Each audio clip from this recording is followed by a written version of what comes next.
Assalamualaikum warahmatullahi wabarakatuh. A'udzu billahi minasy syaithanir rajim. Bismillahirrahmanirrahim.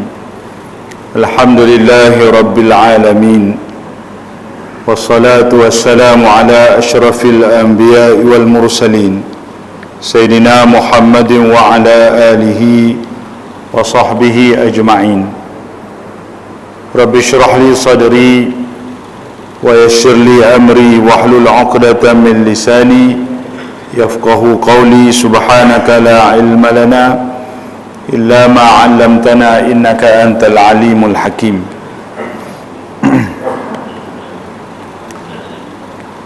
Tuan Imam, Timbalan Fungsi Masjid, tuan-tuan ahli jawatankuasa masjid yang saya hormati, Fadil Ustaz Kamal Izzat, pegawai takbir agama, sahabat saya Ustaz Muzakir, para asatizah, tuan-tuan puan-puan muslimin muslimat, para jemaah yang dirahmati oleh Allah Subhanahu wa taala. Alhamdulillah, pertama-tamanya sama-sama kita panjatkan syukur kita kepada Allah Subhanahu wa taala kita dapat berjumpa pada malam ini. Pertamanya saya ucapkan banyak terima kasih kepada pihak masjid kerana bagi ruang kepada saya untuk hadir bersama dengan tuan-tuan di sini pada malam ni bagi berkongsi sedikit ilmu, berkongsi pengalaman, bukan nak mengajar. Saya percaya dalam majlis kita pada malam ni mungkin ada para tuan-tuan guru kita, asatizah kita yang mungkin lebih pakar, lebih alim kalau kita nak bercakap tentang ilmu faraid dan juga pengurusan harta pusaka. Tuan-tuan sekalian, sekadar berkongsi sedikit ilmu dan pengalaman, saya minta izin daripada semua pada malam ni untuk ambil masa tuan-tuan. Ustaz Muzakir kata pihak masjid minta lebih masa sikit. Saya kata kalau pihak masjid tak minta pun saya akan lebihkan masa. Tuan-tuan, saya sebut tuan-tuan, kalau kuliah biasa saya paling tidak 1 jam, tu kuliah biasa. Kalau kuliah jemputan ni koma-koma pun tuan-tuan 1.5 jam. Tapi atas tuan-tuan lah, kalau tuan-tuan rasa boleh kita pergi, kalau tak boleh kita setakat yang boleh lah, insyaAllah. Boleh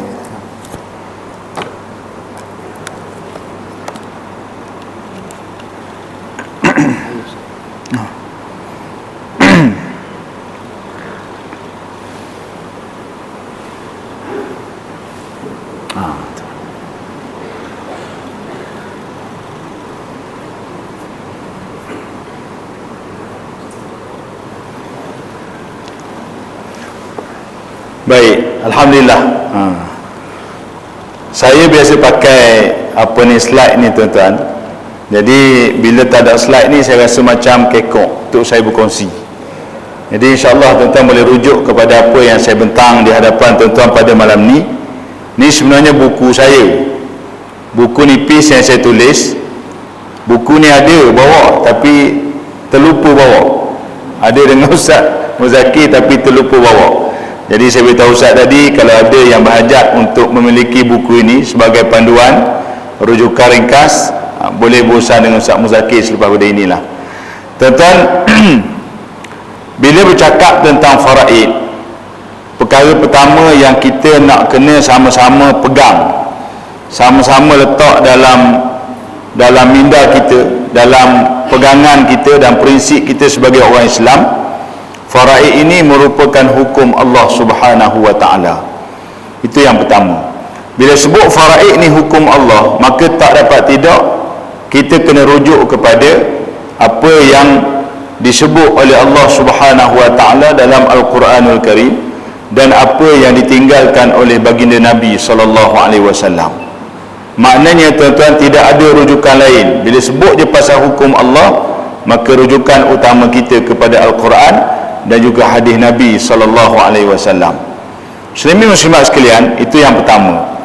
Yang kedua, bila sebut pasal faraid yang ia merupakan hukum Allah, ia tak boleh lari daripada kita bercakap tentang harta pusaka.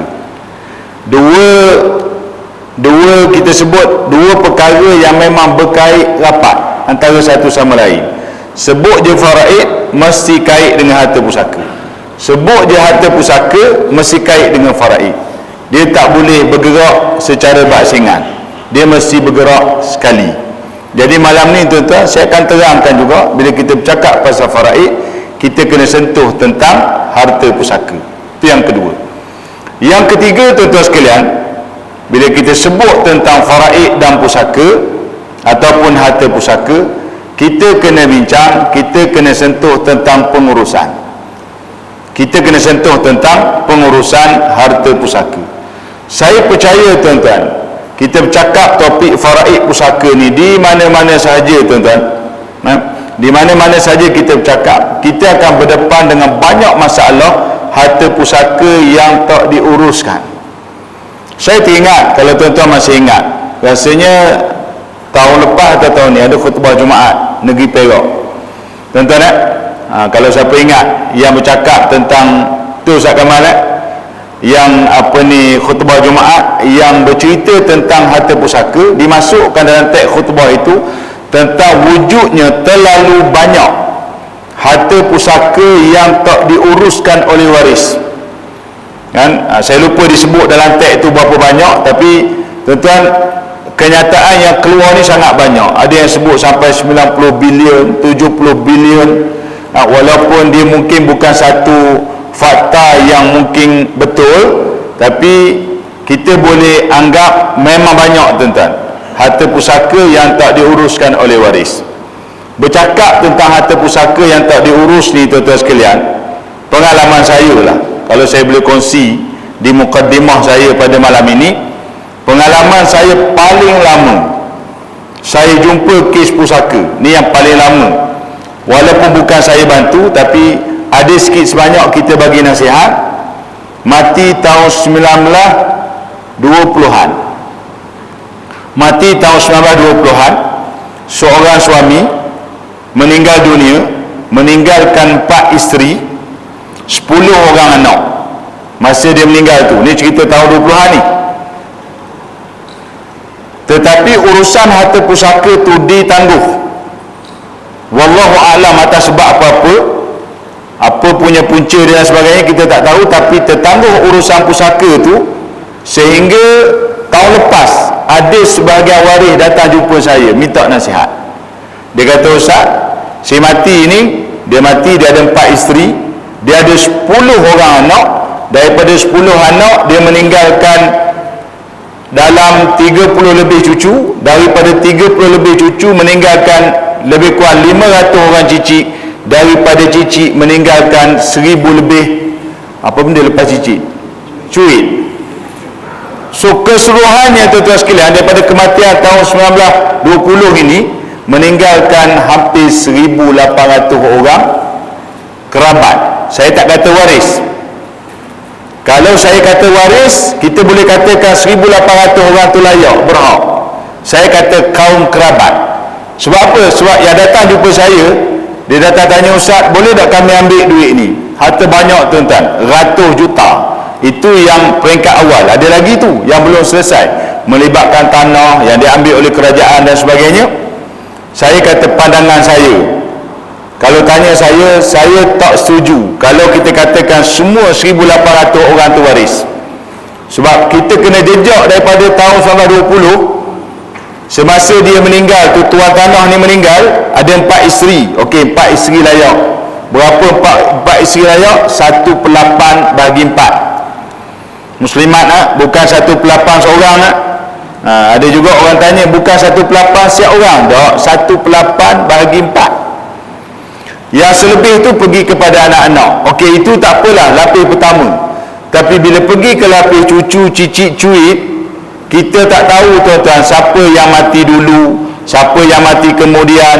siapa mati ada anak, siapa mati tak ada anak, siapa mati ada anak lelaki, ada anak perempuan saja, tak ada anak lelaki, ke mana pergi harta dia. Tuan-tuan, kita tak boleh nak sahkan situasi yang terlalu lama berlaku ini. Jadi saya kata, walaupun ada 1,800 orang yang boleh kita jejak, belum tentu 1,800 orang itu semua berhak, walaupun hartanya banyak. Saya kata terpulanglah. Kalau rasa nak terima, terima. Kalau tak nak terima, itu terserah kepada masing-masing. Tapi pada saya, tidak semestinya 1,800 orang itu adalah waris, tuan-tuan sekalian. Baik, ini cerita paling lama. Baru ni tuan-tuan sekalian, saya nak mukadimah dulu ni. Sebelum saya pergi pada buku saya ni, peringkat demi peringkat, insya-Allah. Saya terima satu panggilan telefon.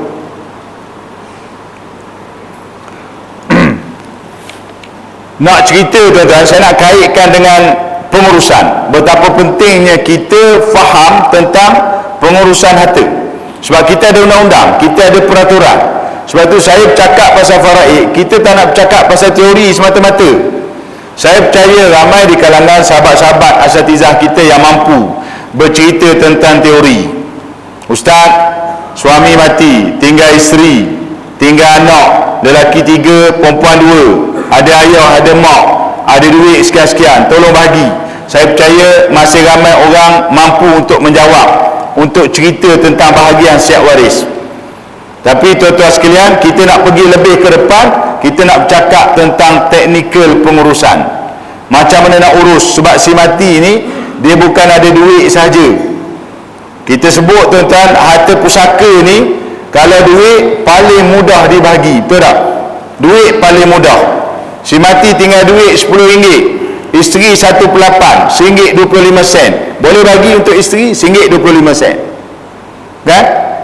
Si mati tinggal duit 4%, dia tak ada anak, isteri ada seorang, 10% untuk isteri, 1/4. Boleh bagi tak 10%?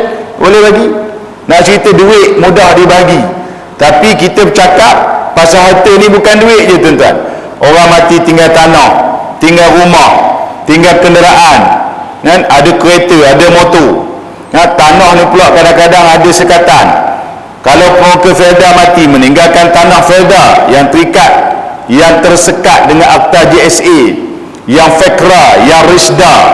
Tuan-tuan, bercakap di Negeri Sembilan, tanah adat yang terikat dengan adat pepatih. So tuan, kita bercakap berkenaan dengan tanah ni, banyak isu yang kita nak kena sentuh bila berkait dengan pengurusan. So duit mudah dibagi, tapi harta-harta yang lain tuan-tuan memerlukan kepada satu bentuk persepakatan yang terbaik antara waris. Itu saya nak cakap pasal pengurusan. Baik, saya nak cerita satu kes ni. Tuan-tuan sekalian, suami meninggal dunia. Saya lukis Muslimat boleh nampak dah belakang TV tu. Nampak tak? Nampak. Yang di luar nampak tak? Di luar nampak. Okey. Risau juga takut nampak lalang ke? Tu tanya tu. Okey. Suami meninggal. Okey, dia tinggalkan isteri.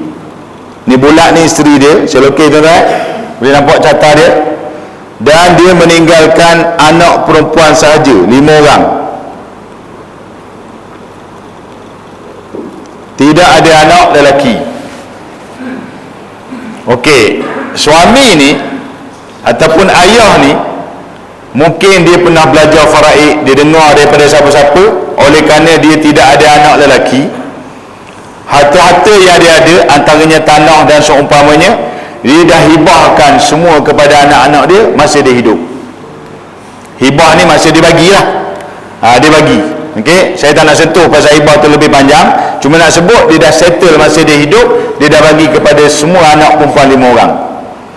Dia meninggal, rupa-rupanya ada satu tanah lebih kurang dalam setengah ekar, yang tanah tu dikongsi dengan kawan dia yang lain, yang anak-anak tak tahu. Tuan-tuan, yang memang milik dia masa hidup, yang 1/1 bahagian dia dah bagi siap-siap dah tukar nama. Itu kita panggil hibah, pemberian kasih sayang, hadiah. Ada satu tanah yang dia share dengan kawan dia, luas dia setengah ekar, dia tak cerita barangkali kepada anak-anak dia, jadi anak-anak dia tak tahu. Bila dia meninggal, setahun lepas dia meninggal, isteri dia meninggal. Okay? Setahun lepas dia meninggal, isteri dia meninggal. Jadi lepas tahun, anak-anak nak uruskan, dia telefon saya baru ni, anak-anak bagi tahu saya, Ustaz, kami ni agak keliru. Kami tanya orang ni, dia cakap gini. Kami tanya orang ni, dia cakap gini. Saya jadi pening. Dia kata, jadi nak tanya Ustaz pula, macam mana cara nak selesai masalah ni? Okey, saya siasat, tuan-tuan. Walaupun benda tu hanya setahun. Kadang-kadang orang nampak setahun tak urus pusaka ni baru lagi. Setengah orang dia rasa setahun tu biasa, kan? Rupanya tuan-tuan, dalam kes ni setahun pun dah meninggalkan satu cabaran yang sangat besar. Okey, di mana kalau kita balik kepada awal yang asal, selepas kematian suami, dia ada isteri. Isteri dapat berapa, tuan-tuan?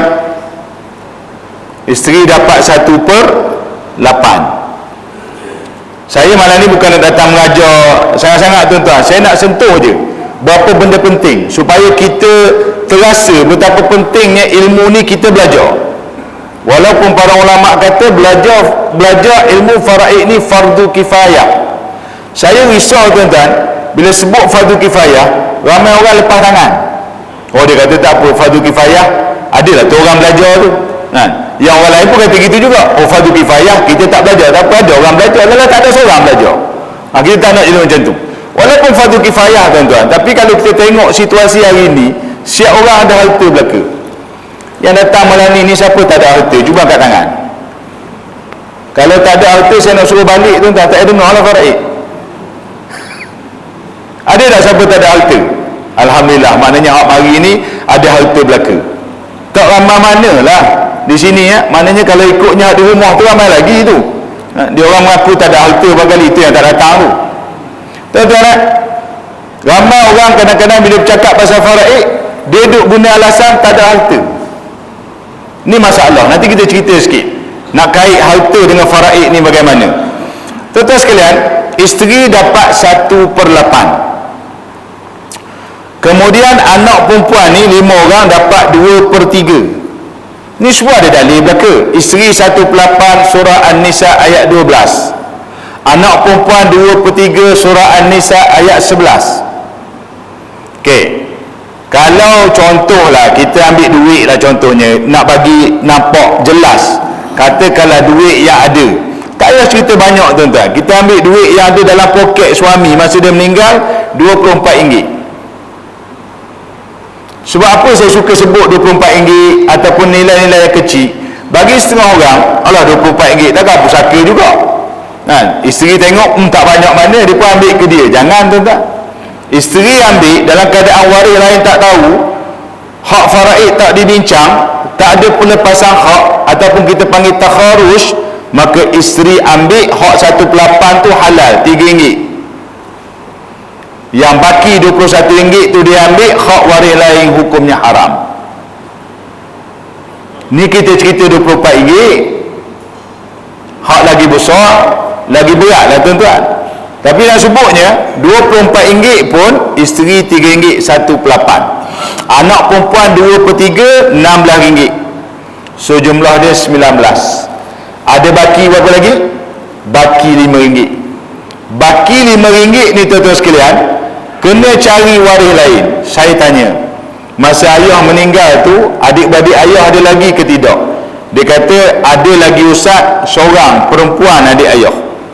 Dia beritahu adik ayah dia ada seorang perempuan. Tuan-tuan, bila dia sebut ada seorang perempuan, saya dah boleh bayang dah apa yang anak perempuan ni hadapi bila dia minta nasihat daripada mana-mana orang lah yang mungkin tak jelas tentang hukum ini. Tuan-tuan perasan tak? Wallah alam lah di sini ada ke tidak, tapi saya bercakap di mana-mana. Kalau kita tengok waris tu, ada lelaki tak di situ? Jatuh ni. Ada lelaki tak? Tak ada, kan? Semua perempuan. Isteri perempuan, 5 orang anak perempuan, adik-beradik itu perempuan. Ada satu kefahaman yang salah dalam masyarakat kita.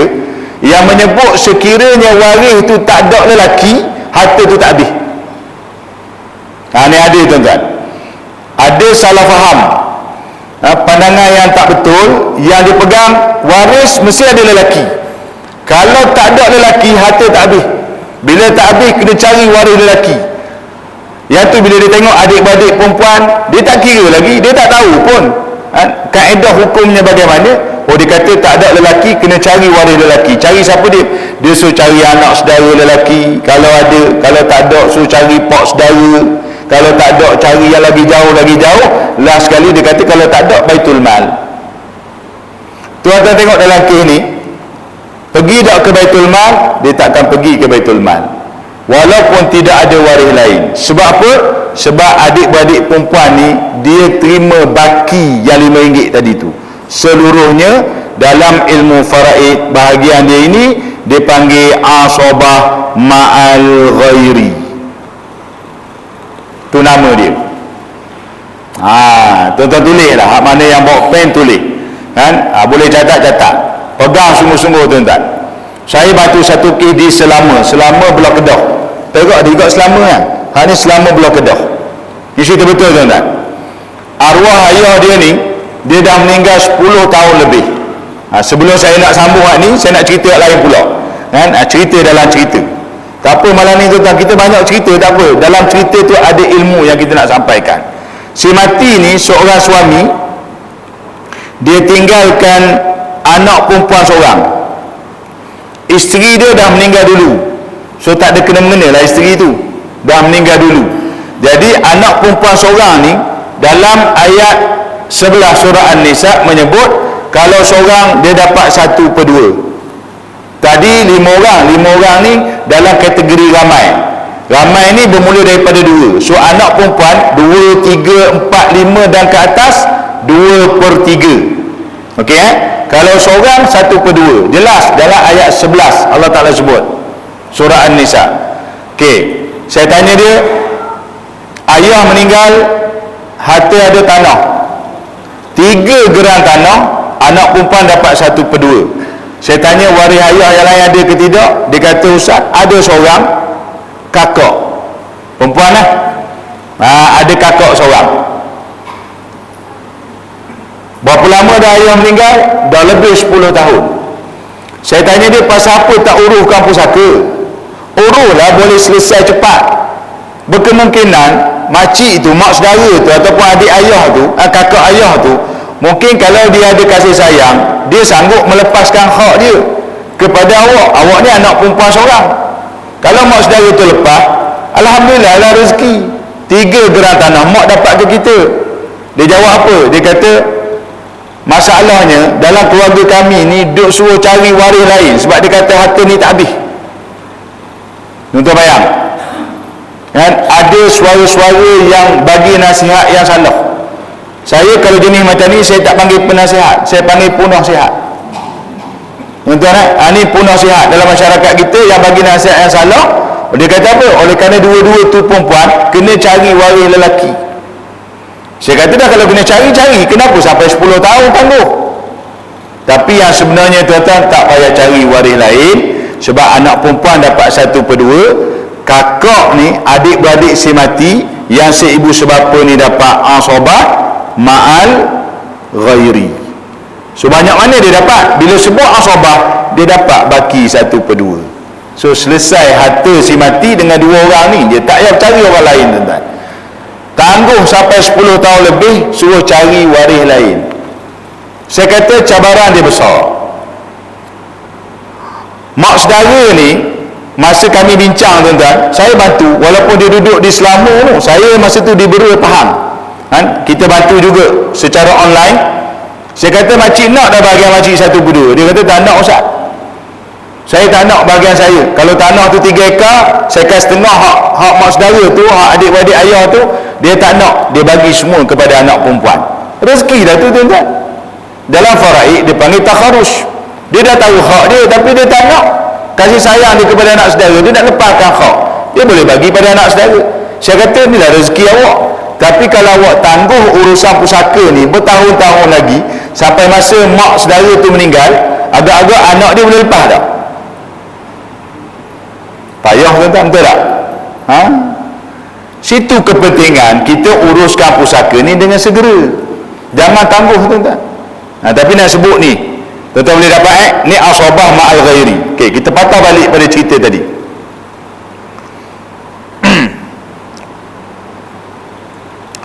Okey tuan-tuan, saya tunjuk faraid peringkat awal. Saya kata RM24, saya bagi contoh je lah. Sebab tanah, cerita tanah dia tu tanah setengah ekar, nilai dalam 70,000. Saya kata isteri 1/8, anak perempuan 2/3, yang makcik tu, adik ayah tu asabah ma'al ghairi.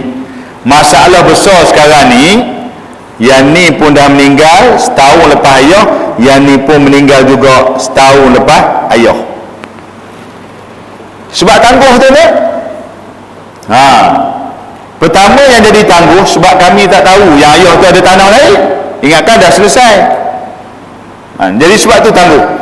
Jadi bila tangguh, meninggal isteri, meninggal adik perempuan, bahagian dia orang tu pergi ke mana? Sini dia start cabaran dia.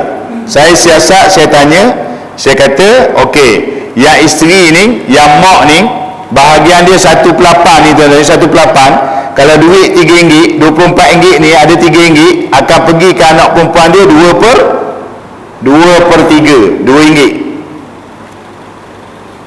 So ada baki lagi RM1. Boleh faham tak? Saya bagi contoh simple je. Baki RM1 pergi ke mana? Saya kata cari adik-beradik mak kalau ada. Dia kata ustaz, adik-beradik mak semua dah meninggal. Adik-beradik mak semua dah meninggal. Mak ni last sekali meninggal. Okey, tak apa. Saya tanya, adik-beradik mak yang meninggal tu ada lelaki tak? Dia kata ustaz, tak ada. Semua adik-beradik mak perempuan. Sudah. Nampak dah tentang faedah dia. Ni bukan faedah ni. Cabaran dia tu. Adik-beradik mak semua perempuan.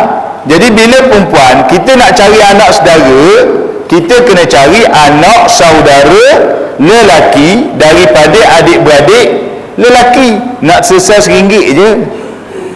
RM1 pun duit tuan-tuan, jangan main-main. Kalau kata anak perempuan bantai ambil RM1 tu makan haram dia kan? Walaupun RM1, kena cari waris yang berhak. Anak saudara tak ada, sebab anak saudara daripada adik-beradik perempuan. Jadi saya kata kena cari lagi ke atas. Siapa dia? Bapa saudara mak. No, adik-beradik ayah kepada mak tu. Dia kata tak ada dah ustaz, pak saudara memang tak ada dah. Tak ada masalah, pak saudara tak ada, cari anak dia lelaki sepupu mak, cari. Tu saya beritahu dia satu nak selesai. Dia kata ada ustaz, sepupu mak adalah dalam 4-5 orang. Okey, cari, bagi tahu ke dia nak urus ni, minta IC dia, khabar ke dia nak selesai satu-satu, minta dia bagi kerjasama. Harap-harap sepupu mak ni semua boleh bagi kerjasama, jangan ada yang buat keras kepala. Kalau tidak susah. Tu baru sebelah mak nak settle 1/8 je. Tapi tanah setengah ekar nilai 70,000. Baik, pergi pula ke adik-beradik ayah ni. Saya tanya, adik-beradik ni kahwin tak? Dia kata kahwin. Suami ada lagi? Tak ada, suami dah mati dulu. Okay, anak ada tak? Ada anak, lelaki perempuan. Seorang je ustaz anak perempuan. Saya kata masalah lain pula di sini. Dan sebab bahagian dia yang asabah ma'al ghairi tu akan pergi ke anak perempuan dia seorang tadi berapa? 1/2. So baki tu kena cari pula waris lain. So tuan-tuan, kita nampak tak benda ni sebenarnya, saya percaya dia boleh berlaku kepada siapa sahaja. Terutama bila kita berbincang tentang isu harta pusaka yang ditangguh dalam tempoh yang lama. Ni baru setahun. Tuan-tuan. Saya tak nak cerita panjang-panjang lagi. Nanti buku saya ni tak tukar muka surat. Kita nak tengok muka surat yang lain pula. Sekarang saya tak nak cerita, tapi sekarang saya sedang diminta untuk bantu satu kes mati tahun 1965. 65 tuan-tuan, hampir 60 tahun. Ada tanah, meninggalkan waris sekarang ni lebih daripada 73 orang. Lebih 73 orang. Saya kata lebih sebab baru ni mati pula seorang lagi, tambah pula waris. Ni tuan-tuan, benda-benda yang saya percaya berlaku dalam masyarakat kita. Bila dah kematian tu berlapis, dia makin susah. Bila makin susah, ramai orang fed up. Bila fed up tu orang akan tinggalkan. So kita akan baca, inilah kerugian besar kepada umat Islam yang rata-rata kita kira harta ada, tapi bila kita mati, waris tak ada ilmu dan mereka abaikan tentang tanggungjawab mengurus. Ni isu dia. Jadi kita nak kupas 3 benda tuan-tuan malam ni kalau sempat. Saya sebut tadi yang pertama, kita nak bincang tentang hukum. Baik, kita patah balik kepada buku saya. Muslimin muslimat yang dirahmati oleh Allah Subhanahu wa taala. Saya bawa dakwah faraid ni tuan-tuan sekalian daripada seorang diri, one man show, daripada saya bekerja sebagai guru pendidikan Islam bawah KPM. Saya berkhidmat lama sebagai pegawai pendidikan Islam di PPD Bera. 2017 saya berhenti. 8 tahun servis saya letak jawatan. Saya nak fokus kepada dakwah faraid. Sebab apa tuan-tuan? Cabaran paling besar. Saya mula-mula saya berkuliah faraid di Pahang. Ni cerita tuan-tuan. Ada saya tulis dalam buku saya ni, dalam mukadimah ni ada saya sebut. Ini. Ya. Pengalaman mengajar, menjalankan khidmat bantu, urus pusaka, bertemu dengan berbagai kes dalam masyarakat, sama ada di kampung, di bandar, khususnya di Felda. Saya memang trainer kepada pewarisan tanah Felda. Bulan lepas saya dah datang ke Terolak, bulan 12 ni sekali lagi, dan insyaAllah mungkin tahun depan kita ke Sabah. Kita nak bantu masyarakat Felda di sana pula tuan-tuan. Saya pun anak peneroka Felda, jadi kita diberi ruang untuk bantu masyarakat peneroka. Pertama kali tuan-tuan, saya kuliah faraid di masjid di Felda. Pertama kali saya start kuliah faraid, dan kuliah pertama saya di masjid di Felda. Ada seorang isteri kata saya bawa ajaran salah. Tuan-tuan bayang. Tuan maaf muslimat. Seorang isteri dia cerita, dia kata ustaz ni bawa ajaran salah. Maklumat tu sampai pada saya. Pasal apa salah? Dia kematian suami, tinggal dia isteri, tinggal anak perempuan 3 orang. Cerita dia, ayah dia datang, ayah kepada suami datang. Ayah ada hak tuan-tuan. Anak meninggal, ada isteri, ada anak, ayah tu kan ayah dia, ada hak 1/6. Bahkan kalau ada lebih tu, ayah boleh dapat lagi yang lebih tu, asabah. Dia beritahu kepada pak mertua dia, ayah tak ada hak. Tanah Felda ni hak saya dengan anak-anak. Tanah Felda ni hak saya dengan anak-anak. Ayah tak ada hak.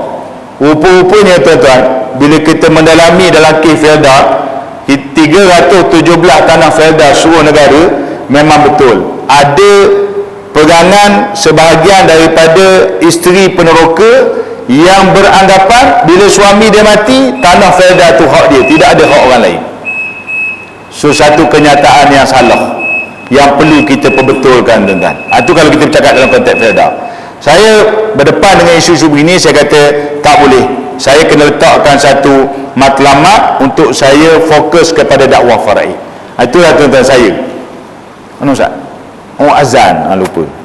Okey, kita minta maaf bagi ruang sekejap untuk azan isyak. Nanti kita sambung balik. Baru habis mukadimah tu.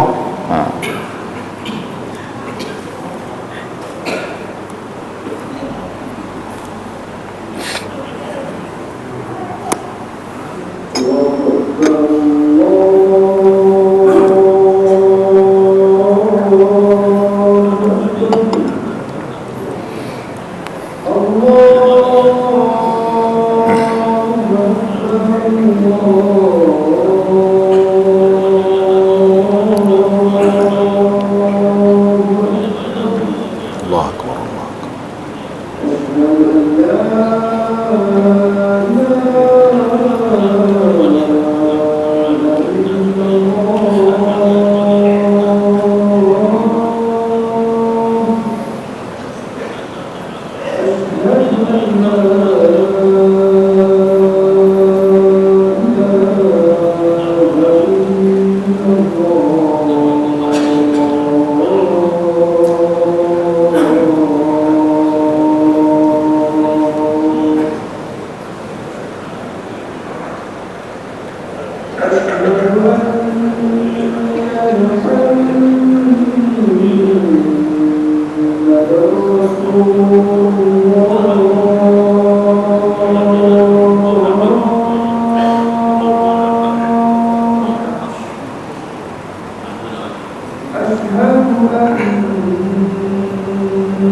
Allahu Akbar, Allahu Akbar.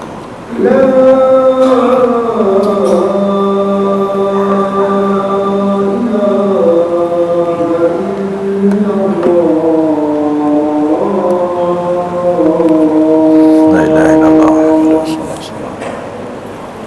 La takhlif.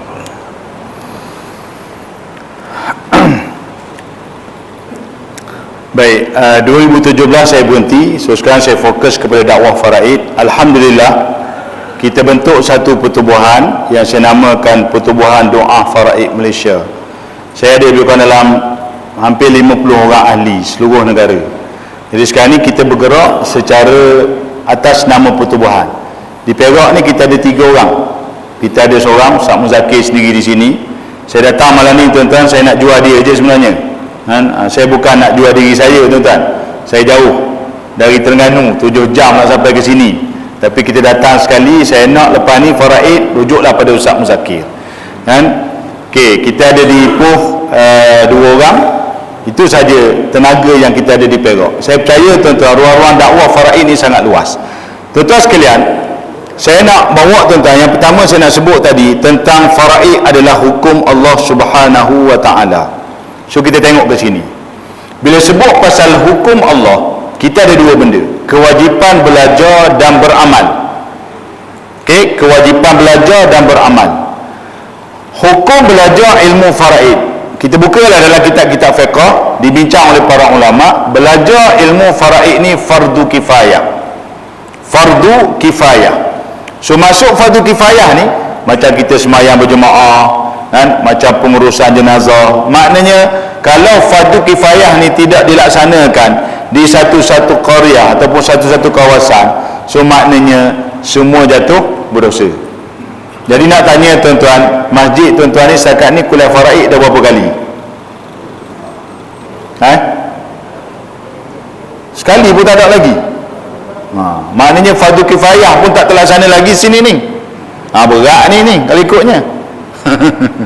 Itulah situasi dia. Tapi tuan-tuan jangan bimbang lah. Jawapan tuan-tuan ni saya kira satu Malaysia hampir sama. Saya pergi mana-mana tempat gitu je jawapan dia. Campur Ustaz datang malam ni kali pertama lah. Campur tu kali pertama. Berlapis sikit jawab. Nak sebut tuan-tuan, sebab tu saya cuba gerakkan dakwah ni. Kita pergi ke Sabah. Minggu depan saya ke Sabah pula ni. Minggu depan ke Sabah. Belajar fardu kifayah. Sebab tu kita cuba gerakkan supaya dakwah faraid ini ada. Walaupun mungkin tak mampu untuk memenuhi ruang, tapi sekurang-kurangnya ada. InsyaAllah mudah-mudahan malam ni Ustaz Kamal ada, mungkin ada idea, ada ruang, ada jalan untuk kita buat latihan training untuk ramaikan lagi para da'i faraid dalam masyarakat kita, khususnya di Perak mungkin insyaAllah. Yang kedua tuan-tuan sekalian, hukum melaksanakan hak ni sangat penting. Yang mana orang lepas pandang tuan-tuan, hukum melaksanakan ilmu faraid atas harta pusaka si mati. Siapa meninggal dunia?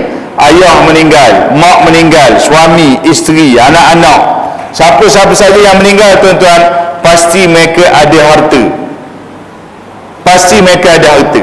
Maka menjadi tanggungjawab waris mengurus harta pusaka si mati. Mengikut hukum faraid, dia jatuh fardu ain.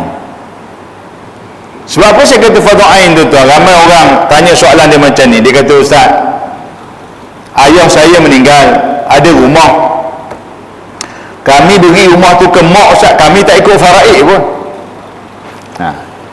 Soalan dia beritahu, kami bagi rumah tu ke mak, kami tak ikut faraid. Saya kata tak boleh. Saya kata tak boleh. Sebab apa tak boleh? Bukan tak boleh bagi pada mak. Yang tak boleh tu di mana? Tak boleh anak ni kata kami tak ikut faraid, kami bagi pada mak tu, kami tak ikut faraid. So kita nak, tuan-tuan, nak didik masyarakat kita supaya buang kata-kata tak ikut faraid tu. Kami semua setuju, Ustaz, kami setuju bagi sama rata, kami tak ikut faraid pun tak ada masalah pun. Akhirnya, tuan-tuan, kita akan bertemu dengan masyarakat yang letak faraid itu ke tepi. Dia orang tak minat untuk dengar faraid. Dia kata, buat benda belajar faraid, kita bagi mudah je, setuju je sama rata, tak ada masalah pun. Ayah kita orang mati hari itu, abang-abang okey je, setuju je sama rata. Ayah pun dah siap pesan, suruh bagi sama rata, kami ikut je. Banyak benda, tuan-tuan, ni kita nak sebut. Dan kita tak nak masyarakat kita duk guna perkataan tu, tak nak ikut faraid. Saya terima satu panggilan telefon. Dia kata, Ustaz, ayah saya meninggal, kami 5 beradik, seorang lelaki, 4 perempuan. Masa kita pergi bicara kuasa, dia cerita betul ni, buat permohonan pusaka, kita pergi bicara kuasa dekat pejabat pusaka, abang tu nak faraid. Kami tak nak kata apa-apa, tiba-tiba pegawai tu kata selesai dah. Jadi dia tanya saya, dia kata, Ustaz, kalau kami anak perempuan 4 orang tak setuju harta ayah kami difaraidkan, boleh tak faraid tu kami tinggal? Ya Allah, tuan-tuan, dahsyat soalan dia orang ni. Kalau kami tak setuju harta ayah kami difaraid, sebab apa dia tak setuju? Kami ramai, Ustaz, 4 orang, lelaki seorang je. Ini saya kata, ni bukan sidang parlimen yang perlukan 2/3. Ni ketetapan Allah, hukum yang Allah Ta'ala dah sebut dalam Quran, yang semua orang kena faham, tuan-tuan. Jadi nak sebut melaksanakan faraid atas harta pusaka si mati, jatuh fardu ain. Ia ketetapan mutlak daripada Allah, tak boleh diubah, ataupun kita nak lari daripada hukum tu tak boleh. Hukum mana pun, faraid, hukum Allah mesti letak di hadapan. Tetapi nombor 3, tuan-tuan, sebarang kaedah pembahagian yang lain.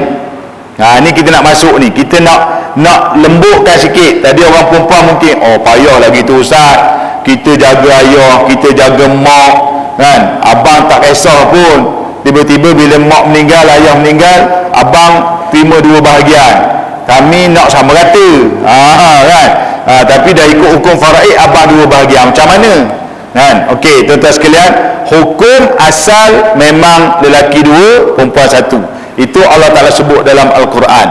Tetapi nombor 3, sebarang kaedah pembahagian yang lain, boleh tak kami nak muafakat, kami nak sama rata, kami nak bagi ikut perbincangan kami, tanah ni orang ni, rumah ni orang ni, harta ni orang ni, duit orang lain pula.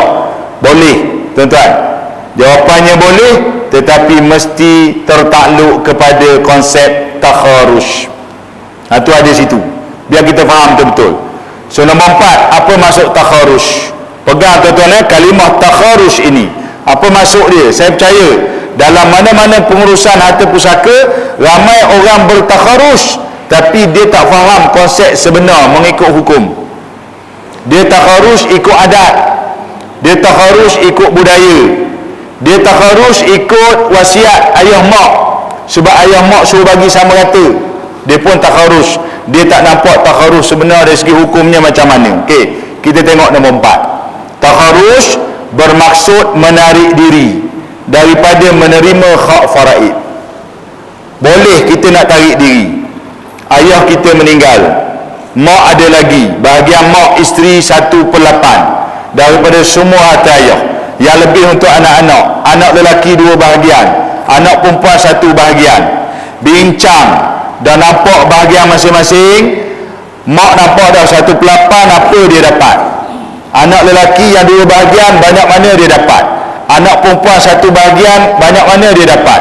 Duduk bersama berbincang. Dalam konteks hari ni tuan-tuan, pengalaman saya perlu ada orang ketiga, orang tengah yang bantu.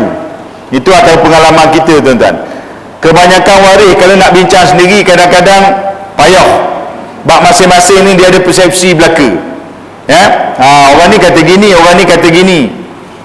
Saya banyak bantu kes menantu tak mampu tuan-tuan, walaupun menantu tu bidang pengajaran Islam, tak boleh. Dia kata, ustaz, kita tahu ustaz dah kalah dengan adik-beradik tu, mu cakap lebih-lebih tu lah.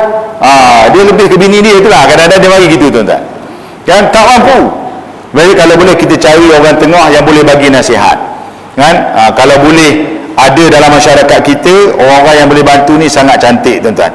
Nak sebutnya bila dah bincang, duduk bersama bincang, kata anak, mak, kami tak nak bahagian kami mak, kami nak bagi pada mak, ambil ke mak semualah bahagian saya. Tanya anak lain, saya pun sama mak, saya tak nak, ambil ke mak semua.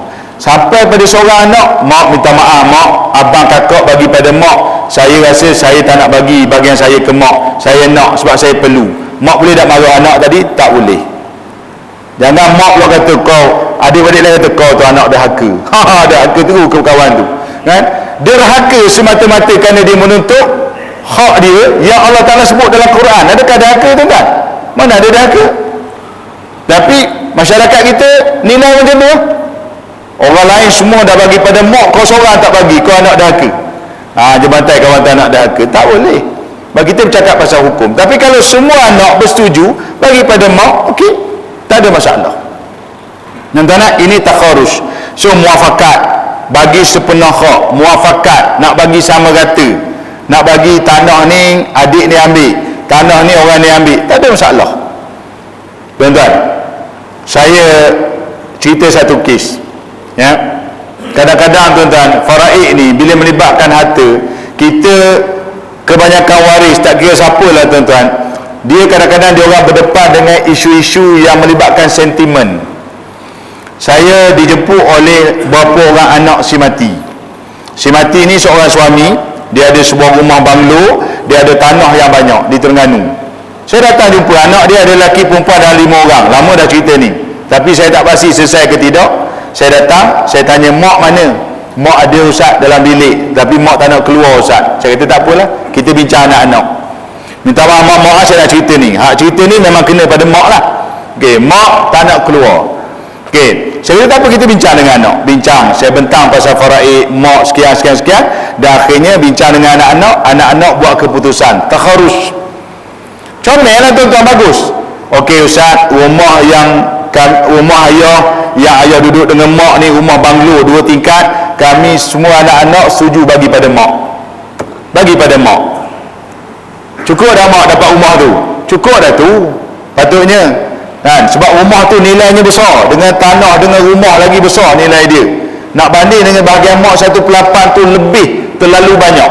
Kemudian di peringkat anak-anak bincang pula, okey tanah ni anak ni, tanah ni anak ni, walaupun dia orang tak kisah sangat, lebih kurang tu dia orang halalkan, dia orang takharus. Saya kata okey. Saya kata okeylah, peganglah keputusan ni. So kita buat pengurusan. Saya balik, dalam beberapa hari dia orang telefon, tak jadi ustaz. Kenapa pula? Mak tak nak bagi. Mak kata harta ayah kau ni hak mak belaka.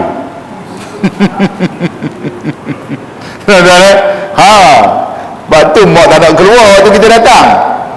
Dia memang tak nak dengar. Dia kata harta ayah ni hak mak dulu. Cerita kemudian mak mati esok baru korang kira bahagian korang tu. Tak selesai tuan-tuan. Kan? Dalam setahun pula dia telefon, kan, tanya macam mana. Gitulah ustaz. Saya kata saya pun tak reti nak bantu. Kan, kita boleh bagi nasihat, tapi dah kalau mak dengan sentimen dia macam tu, tak ada arah. Saya kata tunggu mak mati. Itulah jawapan saya. Tapi harap-harap anak-anak kalau nak jangan mati dulu pada mak. Kalau anak mati dulu pada mak, tak ada lah. Jadi tak tahu cerita lepas pada tu tuan-tuan. Nak sebut sentimen, kan? Ini banyak dia membelenggu kita dengan isu-isu begini. Baik tuan-tuan, faham takharus ya? Melepaskan hak sama rata, tak ada isu. takharuh yang pertama berlaku zaman Saidina Uthman jadi khalifah. Ni sejarah dia tuan-tuan. Bila orang tanya takharuh ni berlaku tak zaman Nabi, tak berlaku. Berlaku tak zaman Abu Bakar jadi khalifah, tak berlaku. Berlaku tak zaman Saidina Umar, tak berlaku. Sebab isu faraid banyak berlaku zaman Saidina Umar. Siapa-siapa yang pernah belajar faraid, kalau biasa dengar masalah Umariyatain, tu memang clear zaman Saidina Umar. Masalah mushtarakah yang melibatkan adik-beradik seibu dengan adik-beradik seibu sebapa, tuan-tuan, berlaku zaman Saidina Umar. Banyak tuan-tuan kes-kes special faraid berlaku zaman Saidina Umar, dan Saidina Umar Al-Khattab ni antara sahabat yang ke depan dalam bab faraid. Dan pada zaman Saidina Umar ni masih hidup seorang lagi sahabat yang Nabi iktiraf ilmu faraid dia. Nabi kata afraduhum Zaid bin Thabit. Nabi iktiraf seorang sahabat nama Zaid bin Thabit, yang paling mahir dalam kalangan sahabat aku ni Zaid bin Thabit. Dia hidup lagi masa zaman Saidina Umar Al-Khattab. Maka bila berlaku isu-isu pelik dalam pusaka ni, dirujuk kepada Saidina Zaid. Tu cerita tuan-tuan. Jadi kalau dalam sejarah memang ada seorang sahabat yang pakar dalam faraid, namanya Zaid bin Thabit radhiyallahu anhu. Tuan-tuan sekalian, berlaku zaman Saidina Uthman, bila mana Saidina Abdul Rahman bin Auf meninggal. Saidina Abdul Rahman bin Auf, sahabat Nabi yang paling kaya. Dia ada 4 isteri. Dia ada 4 isteri. Masa dia sakit, dia ceraikan salah seorang isteri. Nama isteri itu Tumadir Al-Asbagh. Masa dia sakit, dia ceraikan isteri. Tetapi iddah belum habis, dia meninggal. Oleh kerana masih dalam iddah, isteri itu masih lagi berhak menerima pusaka.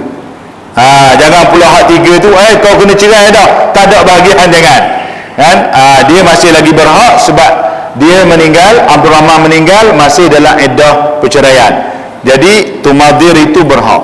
Saidina Abdul Rahman ni tuan-tuan, tahulah sahabat Nabi paling kaya, dia tinggal harta yang banyak. Maka masa bincang urusan harta pusaka dia adalah anak-anak dia. So isteri berhak 1/8 bahagi 4. 1/8 bagi 4. Masa bentang pasal harta pusaka ni, Saidina Osman jadi orang tengah. Maka Tumadir kata dia tolak semua harta-harta fizikal, dia nak bayar kepada dia dalam bentuk nilai. Tu taharuh tu. Sebab ada setengah orang dia tak nak duit, dia nak aset. Dia tak nak duit. Ada setengah orang dia nak duit. Jadi Tumadir ini dia nak duit, bayar kepada dia dalam bentuk nilai. Dia tolak lah. Kalau kata ada bisnes ke, ada tanah ke, ada aset apa-apa, dia tak nak, bayar dalam bentuk nilai. Itu salah satu konsep takharus. Dia tak nak terima tanah, dia tak nak terima perniagaan, dia tak nak terima apa-apa, bayar ke dia. Maka dia ni Tumadir, dia terima 83,000 dinar. Dia seorang kan. Itu kes pertama takharus berlaku zaman Saidina Uthman bin Affan. Jadi tuan-tuan, kalau kita tanya dalil hadis, dia tidak ada dalil yang spesifik tentang takharus, tapi takharus ni dia balik kepada nilai-nilai yang baik. Tak ada masalah, kita tahu bahagian. Saya tahu bahagian saya. Kalau kata ayah saya meninggal, mak saya meninggal, memang mak saya dah meninggal tahun lepas, saya tahu bahagian saya kata saya tak nak bahagian saya nak bagi pada adik saya. Boleh tak?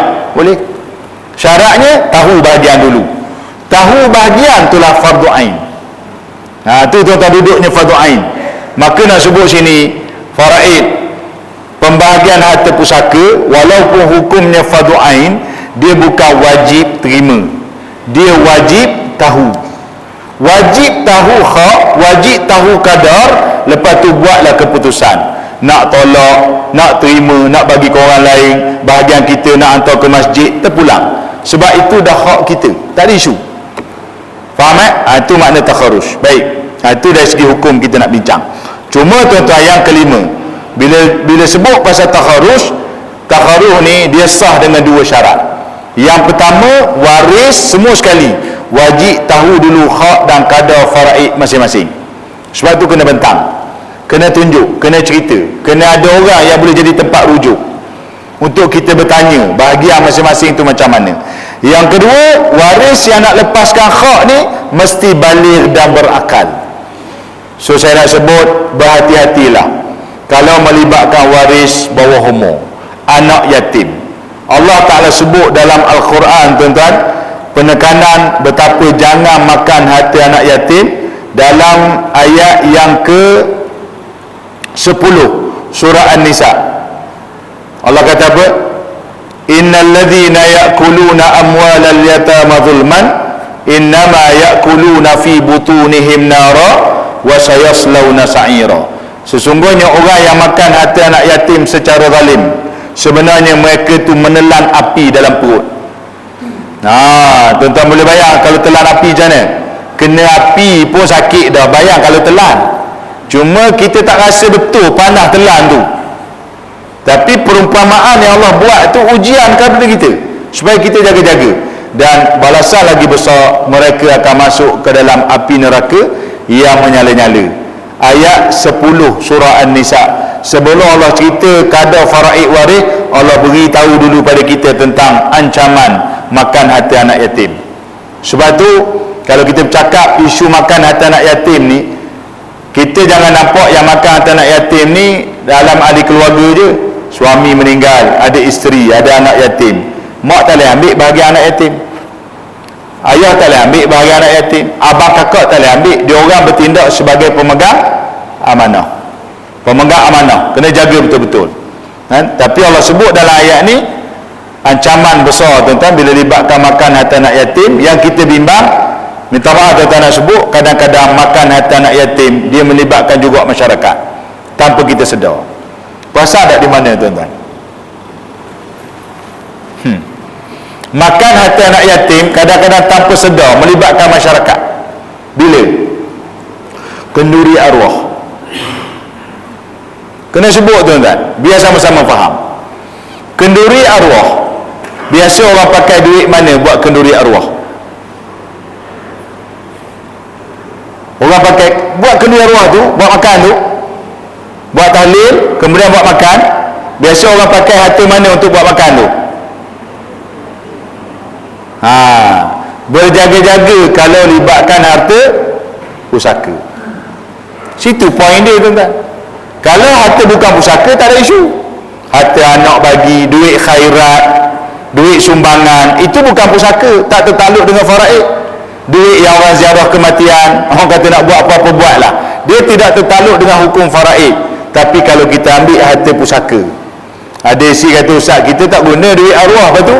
Dan ni makan malam ni gula ayam. Itulah, kita sembelih ayam. Ayam siapa? Ayam arwah. Pusaka dah ayam arwah tu. Pusaka tak? Pusaka juga. Isunya bukan tak boleh guna mutlak, bincang tak dengan waris. Itu satu. Yang kedua, kalau waris tu ada anak yatim, dia boleh lepas dah hak dia. Anak yatim boleh lepas hak tak? Tak boleh. Guna hak dia, wajib ganti balik. Kalau anak tak yatim, kita guna hak dia, minta halal, dia boleh halal. Kalau anak yatim minta halal, dia boleh halal tak?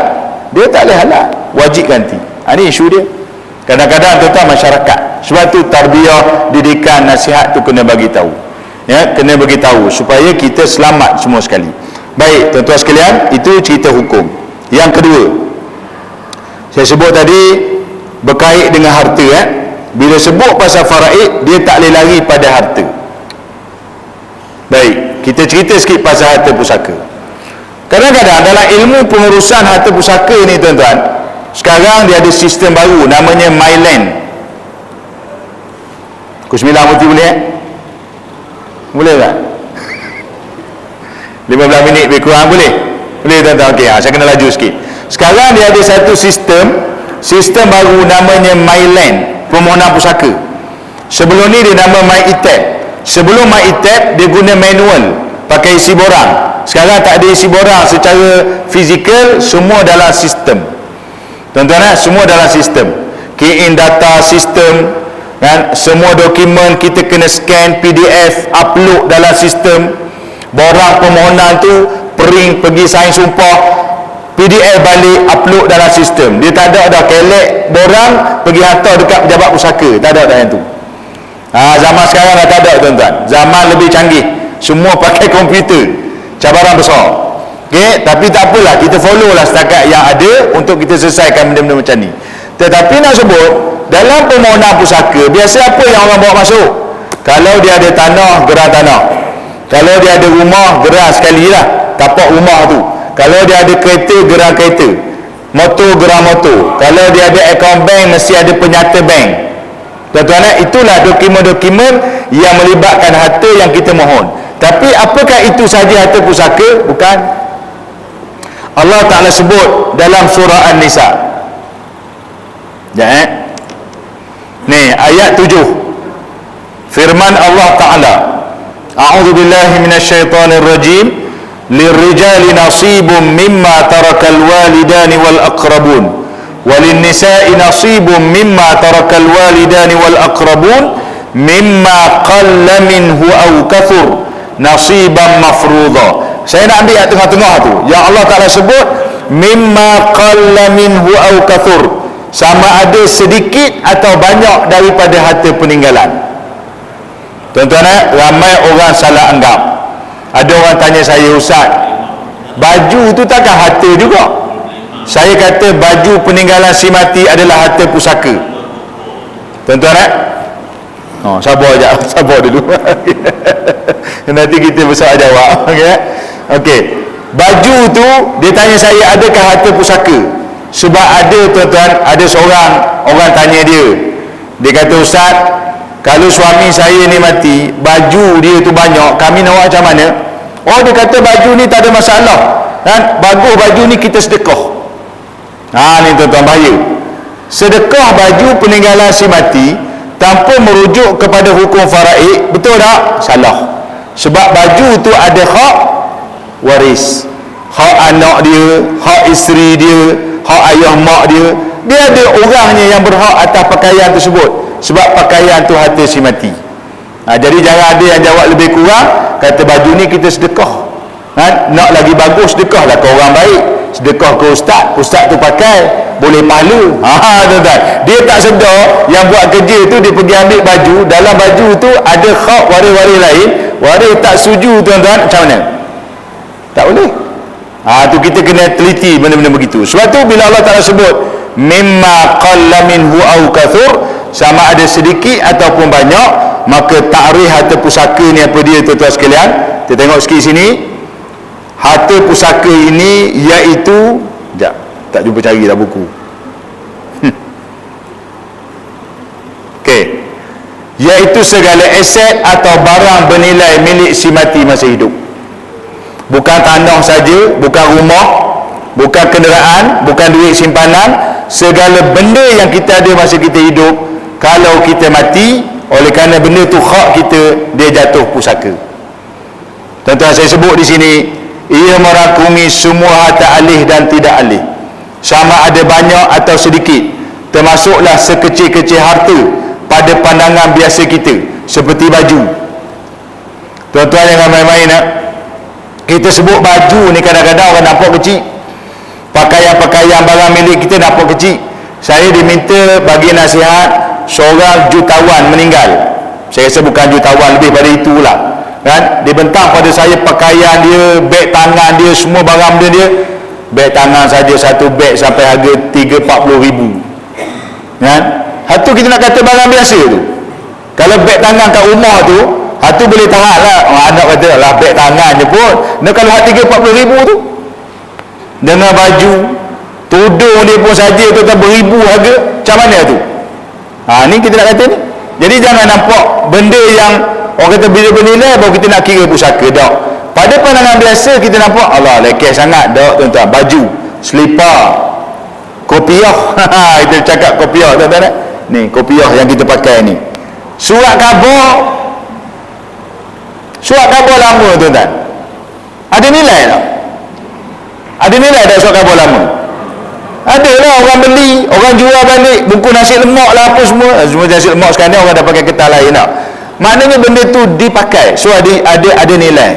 Tuan-tuan, dalam buku saya ni saya masuk nasi lemak, tapi saya nak cerita, kalau saya cerita panjang, sudah pukul 10 kuliah saya malam ni, kan? Nasi lemak 2 bungkus, isteri mati, kerja dia jual nasi lemak, hari dia mati tu tinggal 2 bungkus. Suami dia datang tanya saya, pusaka ke tak ustaz? Halus tuan-tuan, seorang suami yang bagus sampai begitu. Terkejut saya, dia mari tanya soalan, Ustaz, nasi lemak 2 bungkus pusaka ke tidak?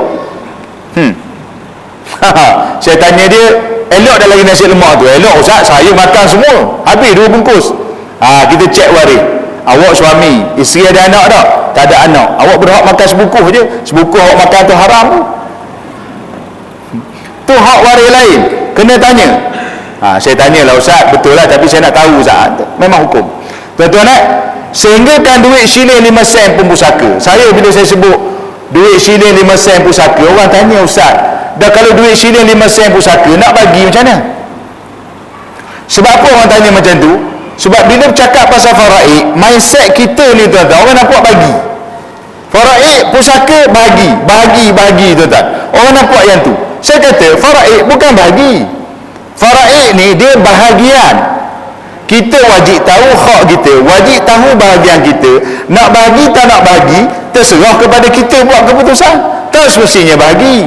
Masalah orang kita ni tuan-tuan, dia punya perangai dia, bila nampak faraid pusaka, dia nampak bagi. Terutama bila libatkan tanah. Tuan-tuan, saya cerita sikit kesilapan orang kita, terutama bila libatkan tanah. Saya nak tanya tuan-tuan, kalau kita ada rumah sebuah, rumah tu nama kita, milik kita, geran nama kita.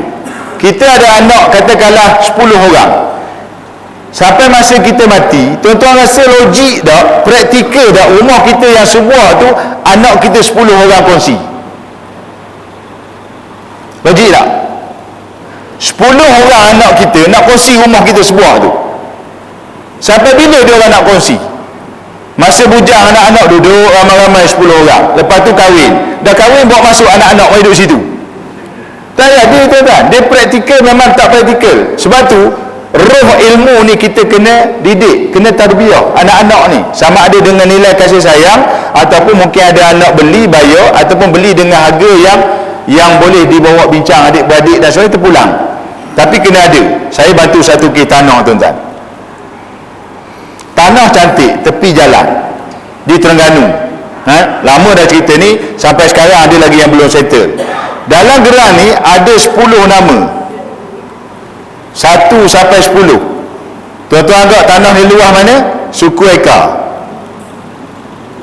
Suku ekar, tanah tepi jalan, ada 10 nama. So, 1 nama perempuan, 1/2. Memang dia besar lah bahagian dia. Yang nombor 2 sampai ke 10 ni kongsi.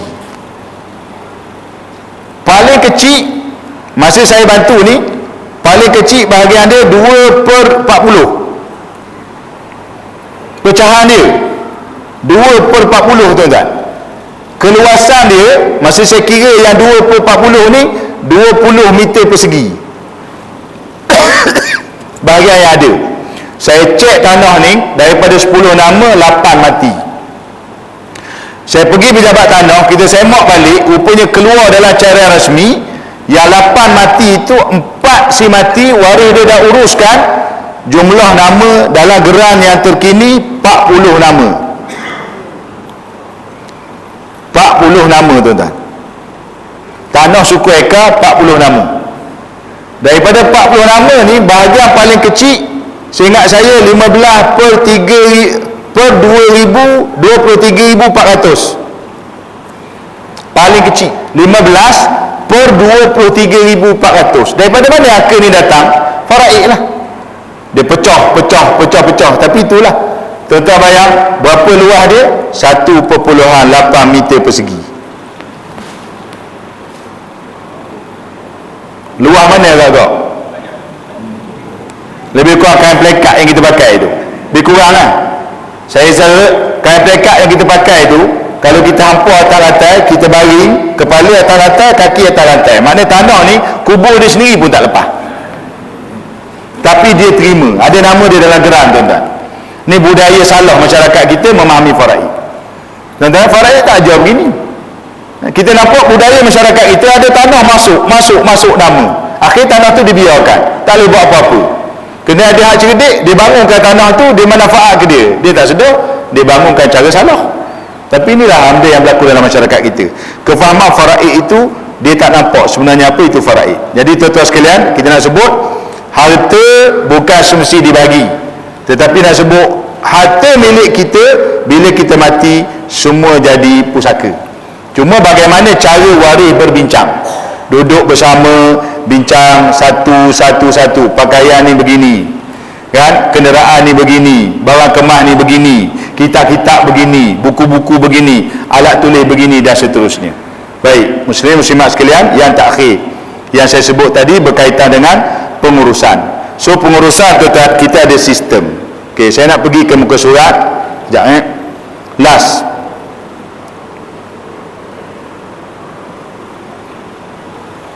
Okey, bila sebut tentang pengurusan, dia tak boleh lari tuan-tuan. Kita ada peraturan, kita ada undang-undang. Tuan-tuan, bila bercakap pasal faraid, pasal harta pusaka, di negara kita, kita ada undang-undang yang kontrol, kita ada akta. Sebab tu kalau kita bercakap undang-undang dalam bab pusaka ni, Semenanjung Malaysia dengan Sabah Sarawak lain. Saya alhamdulillah awal tahun lepas 2023 kita dijemput ke Sabah oleh Majlis Agama Islam untuk bincang, bantu pihak dia orang untuk bina draft enactment harta pusaka orang Islam Sabah. Tuan-tuan, Sabah ni negeri pertama yang bentuk enactment harta pusaka untuk orang Islam. Sebab apa? Sebab Sabah urusan harta pusaka orang Islam duduk bawah Mahkamah Tinggi Syariah. Itu beza dengan kita di Semenanjung. Di Semenanjung urusan harta pusaka dia duduk bawah Mahkamah Tinggi Sivil. Jangan terkejut. Dengar sivil, otak syariah tak. Walaupun duduk bawah sivil, bagi orang Islam dia ada akta yang berkait dengan pembahagian pusaka dan tertakluk dengan hukum faraid. Dia tak boleh lari. Sebab tu pegawai pusaka yang terlibat dengan bicara pusaka tu memang dia orang diajar, ditrain mahir dengan faraid, so tak ada masalah. Bagi orang Islam tertakluk dengan hukum faraid. Bagi bukan Islam, dia ada akta dia yang tersendiri. Tuan-tuan sekalian, kita ada undang-undang. So di negara kita, kita ada pejabat pusaka kecil. Taiping pejabat pusaka di mana? Di Taiping kan? Adalah di Taiping ada pejabat pusaka kan? Saya di Perak ni saya tak pernah terlibat kecuali di Ipoh kan. Di Ipoh itu kita pernah sampai ke Ipoh. Daerah lain kita tak pernah terlibat. Kita bagi nasihat saja daripada jauh. Tuan-tuan, di Taiping ada pejabat pusaka yang saya sebut Myland tadi. Kita ada amanah raya Berhad. Amanah raya masih lagi menerima pakai pengurusan harta alih. Tapi nak sebut perkembangan terbaru, pejabat pusaka kecil sudah boleh menerima permohonan harta alih. Ni yang terbaru. Dulu kalau sebut harta alih, kena pergi amanah raya, kereta, duit. Orang kadang mikir amanah raya ustaz cah dia, memang cah ada cah lah kan, kena terima lah. Yang terbaru mulai Julai baru ni, pejabat pusaka kecil selain daripada dia uruskan tanah, rumah ataupun bercampur seperti sebelum ni, kalau si mati ada harta alih saja, tak ada tanah, tak ada rumah, ada kereta, ada duit, alih saja, boleh buat permohonan di pejabat pusaka kecil. Itu yang terkini tuan-tuan, yang kita kena tahu. Jadi saya tanya sahabat saya di amanah raya, saya kata amanah raya macam mana? Dia kata kita ada pilihan, sama ada orang nak datang pada kita ataupun orang nak pergi ke pejabat pusaka terpulang. Tapi tak ada masalah, yang penting ilmu tu kita kena tahu. Yang ketiga tuan-tuan, Mahkamah Tinggi Sivil ni kalau orang kaya. Sekarang pindaan baru, dulu 2 juta ke atas, yang terbaru 5 juta ke atas, baru pergi mahkamah tinggi. Tuan-tuan, itu sivil. Bawah syariah apa dia? Bawah syariah, isteri nak tuntut harta sepencarian, suami pun nak tuntut sepencarian, ataupun ada isu berkait dengan wasiat, ada isu berkait dengan hibah, dan segala-galanya yang duduk bawah mahkamah syariah, termasuk nak dapatkan CJ faraid, perintah faraid ataupun CJ faraid, itu bawah mahkamah syariah. Jadi tuan-tuan nak sebut, di Semenanjung kita ada 2 bumbung, satu bumbung sivil, satu bumbung syariah. Yang penting kita kena ada ilmu supaya kita tahu macam mana nak gabungkan 2 bumbung ni supaya berjalan cantik. Dia macam ni, katakanlah si mati seorang suami, tinggal isteri, tinggal anak-anak, tinggal waris lain. Isteri peringkat awal tak ada bincang pasal sepencarian, pergi pejabat pusaka kecil, urusan faraid, keluar perintah, isteri dapat 1/8, hak lebih waris lain. dapat perintah, tiba-tiba ada orang bagi nasihat pada isteri, pasal apa awak tak tutup sepencarian. Jadi bila dengar orang kata sepencarian, dia nak tuntut balik, dia nak tuntut tu kemudian, sedangkan perintah pusaka dah keluar. Jadi masalah tuan-tuan. Sebab tu kalau nak tuntut sepencarian, nak sahkan hibah, nak sahkan wasiat, selesaikan dulu di mahkamah syariah. Lepas selesai baru datang ke pejabat pusaka ataupun bawah mahkamah tinggi sivil. Tu dia punya flow dia, tu pengurusan. Ramai orang masalah tuan-tuan, bila dah selesai pusaka, keluar perintah, geran dah masuk nama dia, tiba-tiba nak tutup sepencarian, nak pindah balik, nak batal balik perintah, tu bukan senang. Tu kita kena sama faham pengurusan. Tuan-tuan, tiga benda saya cakap pada malam ni, mudah-mudahan ada manfaat untuk kita bersama. Yang pertama tuan-tuan, faraid hukum Allah, so faham betul-betul hukum, pelaksanaan hukum tu macam mana. Yang kedua, bila bercakap pasal faraid, kaitkan dengan harta. Jangan nampak tanah, rumah, duit saja harta, kenderaan saja, semua harta. Ni gelah ni kan muslimat tau, kat rumah ni siapa punya ni? Tak tahu kan, malam ni balik bincang, saya punya ataupun suami punya. Ni balik bincang balik, tulis nama bawah ni senang, isteri, suami, senang. Kalau mati anak tahu, ni hak ayah, pusaka ayah, ni hak mak, pusaka mak.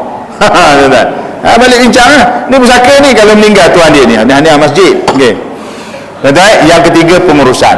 So itulah yang mampu saya bercakap pada malam ini.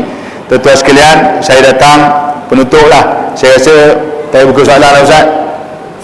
Panjang pula kalau buka soalan. Mungkin ada masa-masa kita bersembang nanti, ataupun kalau ada soalan, saya datang kali ini, saya akan berprogram daurah 2 hari. Esok dan hari Ahad di pondok, apa nama pondok dia? Daurus Salihah.